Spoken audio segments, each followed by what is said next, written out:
గురుగారు, విష్ణు సహస్రనామాల్ని భీష్ముడు అంపశయ్యపై మరణానికి చేరువలో ఉన్న సమయంలో చెప్పాడు కదా. అయితే వ్యాసుడు అప్పటికప్పుడే ఈ విష్ణు సహస్రనామాల్ని రాశాడా? ఇందులో ఉన్నటువంటి ఆంతర్యం ఏమిటి? అంపశయ్య మీద భీష్మాచార్యులు వారు ఉన్నారు. కృష్ణ పరమాత్మ పాండవులను వెంటబెట్టుకుని ఆ కురుక్షేత్ర సంగ్రామ రంగానికి వచ్చాడు భీష్ముడు ఉన్న చోటకి. ఆ రోజు ఏకాదశి. ఆ ఉత్తరాయణ పుణ్యకాలం వచ్చింది.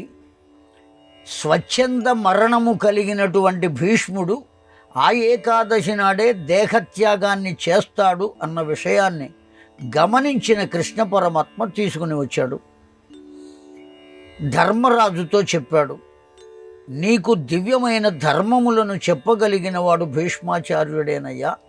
ఆయన వెళ్ళిపోయిన తర్వాత ఇంకా ఎవ్వరూ అన్ని ధర్మాలను చెప్పగలిగిన వాళ్ళు లేరు. కనుక ఇప్పుడు వెళ్ళి ఆ ధర్మములన్నీ అధ్యయనం చేయమన్నాడు.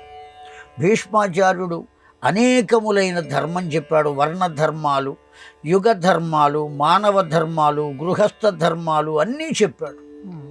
ఇన్ని విన్న తరువాత ధర్మరాజు అడిగాడు, తాత ఇవన్నీ కాకుండా ఒక్క ధర్మాన్ని ఆచరిస్తే ఎన్ని ధర్మాలు ఆచరించినటువంటి దివ్యత్వం దేని వల్ల కలుగుతుంది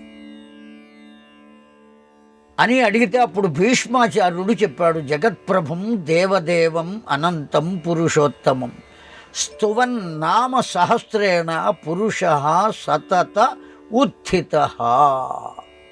కేవలం ఆ భగవంతుని యొక్క అనంతమైన నామములు. విష్ణు సహస్రనామం అంటే ఖచ్చితంగా లెక్కపెట్టి 1000 నామములు అని కాదు అర్థం.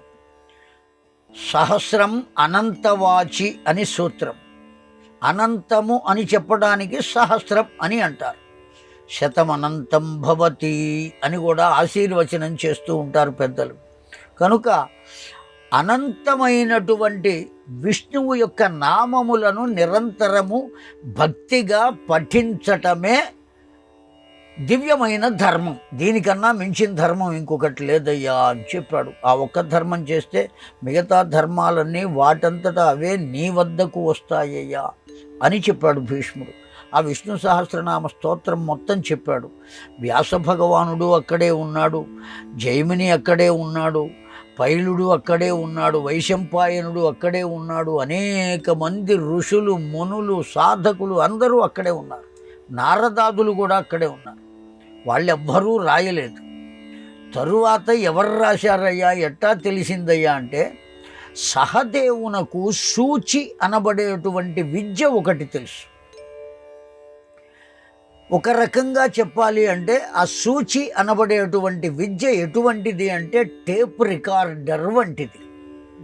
ఆ విద్య ఒకసారి కనుక విన్నట్లయితే ఆ హృదయంలో అది ముద్రింపబడుతుంది ఆ విద్య వల్ల. ఆ విద్యను అధ్యయనం చేసిన వాడు పాండవులలో ఎవరయ్యా అంటే సహదేవుడు.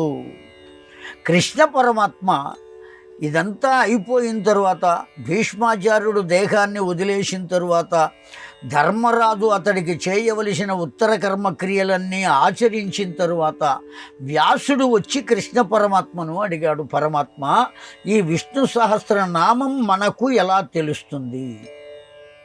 నేను రచించినటువంటి భారతంలో దీన్ని చొప్పించాలి. ఆ కారణం చేత ఆ సహస్రనామం నాకు కావాలి అంటే కృష్ణ పరమాత్మ సహదేవుని వద్దకు వెళ్ళి ఆ సూచి అనేటువంటి విద్య ద్వారా ఆ భీష్మాచార్యుడు చెప్పినటువంటి సహస్రనామం మొత్తం సహదేవుడు చెబితే దాన్ని వ్యాసుడు రాసుకుని భారతంలో మనకందరికీ అందించాడు. కనుక విష్ణు సహస్రనామం మొదట చెప్పింది భీష్ముడే అయినా దాన్ని లోకానికి అందించడానికి సహాయపడినటువంటి వాడు సహదేవుడు. అతడి ద్వారా వచ్చింది.